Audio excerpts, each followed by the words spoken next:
So we spoke about your journey from the killing fields to America in a previous interview, but today I'm curious to learn more about uh, what happened to your family at that time, your immediate family, your siblings, your parents. Two-thirds of my sibling, brother and sister, half brother and sister, and my stepmother, and escaped to the other side of the country in the province of Kampot.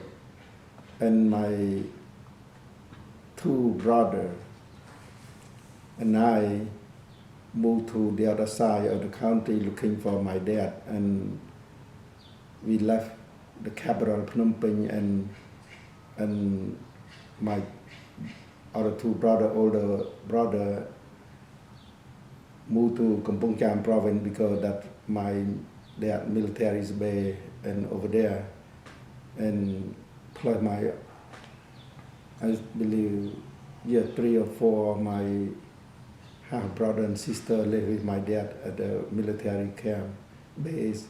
So that's what we separate in two family, in two group. And how to survive? I try to get close to my dad as much as I can, but I couldn't. It was lucky because I found him. I'm gonna live with him, and then we all gonna die together. But unfortunately, I met one of my dad brother. He's in the military too. They arrest them put in a temple, and he advised me stop looking for my dad and get away as far as you can. So this way, I get the message, and then I see what's going on, and I decide to isolate myself from my dad, stop looking for him, and then my other brother, that the oldest brother, is a medical student, and then they arrest him already because he told them where I came from. They consider him as a higher education student, and even I myself, but I was lucky, and I go look for my second brother, oldest brother, and I found him, and we thinking about escape to Thailand, but we got stuck in the middle of the country because they don't allow us to travel anymore because it's a raining season. It's a season start to do farm work. They stop people from traveling. So how to survive, and no formula, no nothing that you plan, no strategy, but it's just like you learn from day to day, from situation to situation, and you try to respond to the thing that happened right away, because you don't know what's going to happen tomorrow. You don't know what's going to happen tonight. So you respond to whatever it happened to you right now, and you deal with that. The key word is to hide your identity and to work hard and no complaint. So this way you get away from their radar, because they believe that the people don't work hard enough. They believe like you in a different situation. You're not people that because they said you in a high class family, or in a family that they believe that they're looking for. So if you work hard, you no complain, they believe that you in the same class or society that they are for their revolution.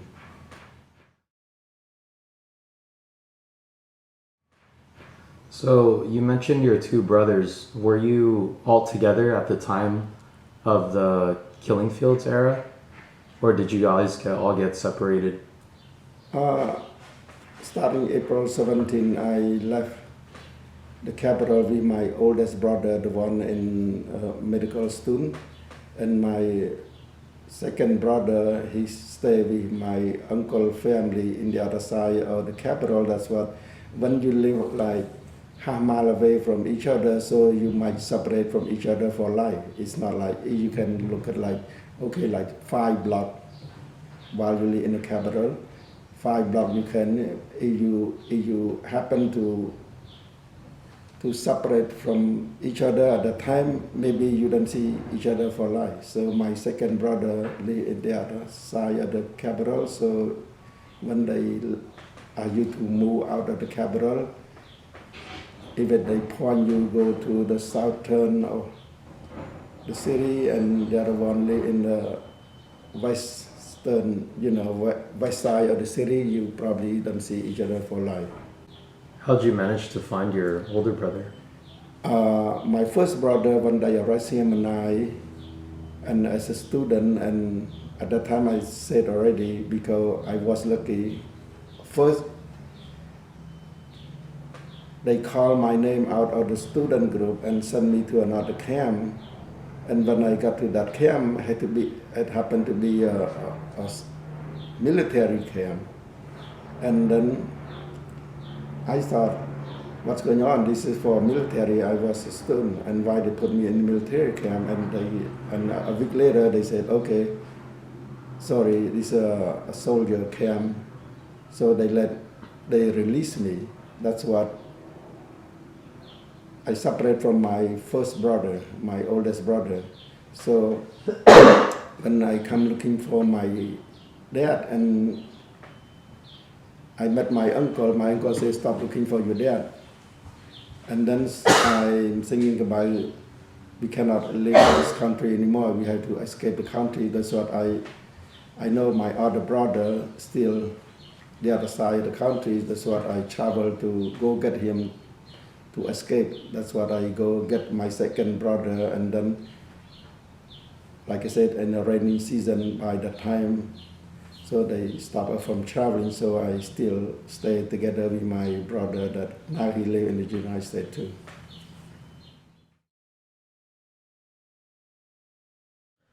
So how did you, what was the trip like from Cambodia to the Thai border? I knew that they killed my father, but I didn't see in my own eye. And I still had some hope, but I heard that after the Vietnamese invaded Cambodia in 1979, and I hear that the Khmer Republican Army some of them still survive, and they form their group in the Cambodian-Thai border. And I said to myself, I never seen on my own eye that my dad got killed, but for sure like 90%. But I said that have other 10% in case my dad escaped from the Khmer rule and now live by the border. So I had to go to the border to make sure that if I can find him over there, or maybe not, but at least I go check. So it was lucky at the time my half brother, and he worked with the government at the time. He had a military truck go to the province near the Cambodian-Thai border, so I have a chance to go with him, because at that time we have no public transportation, and no money, no market. So all you can, if you want to travel from province to province, you can walk, or you have a bicycle. At that time I have no bicycle and no nothing, and so what I can do, because I can walk, but it's gonna take me 2 weeks or 3 weeks from one province to another province, from the capital to the border. So it was lucky that my half brother have a military truck. I can go with him to the province near the border. So that's how I go over there. And then from the province near the border to cross the border, I had to find a way to go to the border, Cambodian-Thai border. I was lucky again. I met one of my classmates, and then the whole family, my friend, whole family tried to cross the border, and I met him at that time, and I joined the trip with them. So I have a close person that I know and travel with me, and they kind of happy to see me alone to go with them. So we travel together by bicycle with the guy person that help us how to communicate with the people at the borders, and it was funny, and we try to get away from the Khmer Rouge soldier camp, and the guy that told us said, okay, we had to go to that camp they call Chamka camp that are controlled by the Khmer Rouge soldier. And it kind of shocked to me when I get into the camp, I see the Khmer Rouge soldier still in charge over there, kind of traumatized, because I said, wow. But they said now they nice to the people, they don't do anything, and it's better to go that route, so to cross the border. So finally we go through that channel and we cross the Cambodian-Thai border to the refugee camp. So at this point, what military was in charge of the country? Early 1979, 1990, it's Vietnamese troop control the country, and they install the Cambodian army that come along with them. But to my opinion, the Cambodian army, not that many, cannot fight with the Khmer Rouge soldier, but the Vietnamese soldier kind of like, I don't know, 100,000 or 200,000 Vietnamese soldier kind of maintain support behind that. That's what they kick the Khmer Rouge soldier real quick to the border. Were you afraid of the Vietnamese at all? Yes or no.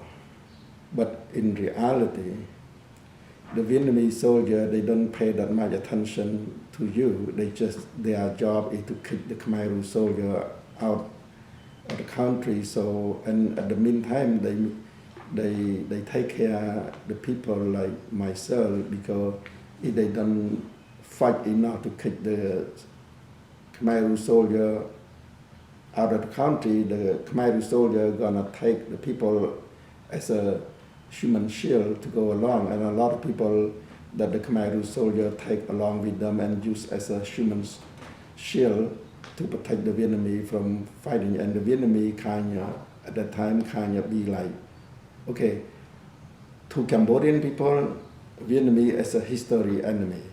But at that time, Vietnamese come and save your life.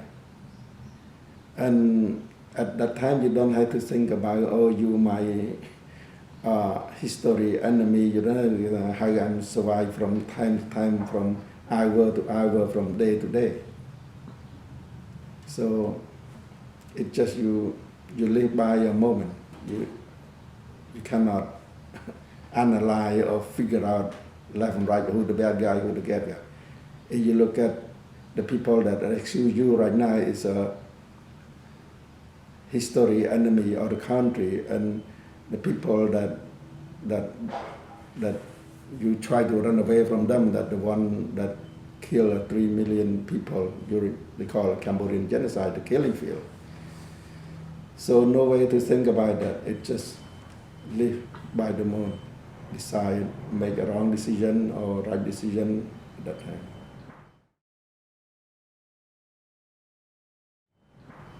Did you face any particular dangerous experiences on your journey to the border? Yes. The first night we tried to leave, and it's very dark at night, and then we left. Just like, I say maybe a couple hundred feet from where we stay, crossed the border, and we got a gunshot. We got we don't know what's exactly going on, and we cannot move, and we said we got robbed and we got stuck with people that maybe thief, or we had to get away from the thief. We can thief can be both Thai thief or Cambodian thief, or Cambodian soldier or Thai soldier. So like I said, we cannot get out, and we got stuck because we left around 9 p.m. at night, and then we got back. We just left about, like I say, a couple hundred feet, and then we got stuck, and we don't know what's going on. At the time we come back, it almost 1 o'clock, and like in 3 or 4 hours we got stuck in and then at that night I thinking about, okay, maybe probably I go back to the capital. And my friend told me, said, I know it's very dangerous, so right now try another day, another night, in case we can find, they said, have better time for us. And the second night, and we try it clear, but we got there and we got arrested by the Thai soldier. It's not they arrest us, when we get to the refugee camp, the guy said we had to bribe this Thai soldier, and So you got bribed by the Thai soldiers? so when we got to the refugee camp, and like a small city, you can see from the hill in there, and like around 1 o'clock in the morning, and we take a rest on like a hill near the refugee camp, and the guy go down to talk to the Thai soldier, and we've been told that they let us in, but we had to pay them 100 baht, and I think about 100 baht at that time, maybe $5 per person to the Thai soldier. And then we agreed to pay them, and then they said you had to wait till the moon go down, because when the moonlight kind of you can see. So when the moon go down, like around 2 or 3 o'clock in the morning, so you can come down, and they ready, because we negotiate with them already. But when the moon go down, and it kind of not dark, and then we walk down from the hill, go to the refugee camp. We have a wire barber, and then the Thai soldier help you to get inside, because they have two fences, and in the middle is like a road for military car to patrol, and they have a light on, to shine around the fence and to see in case somebody try to get in.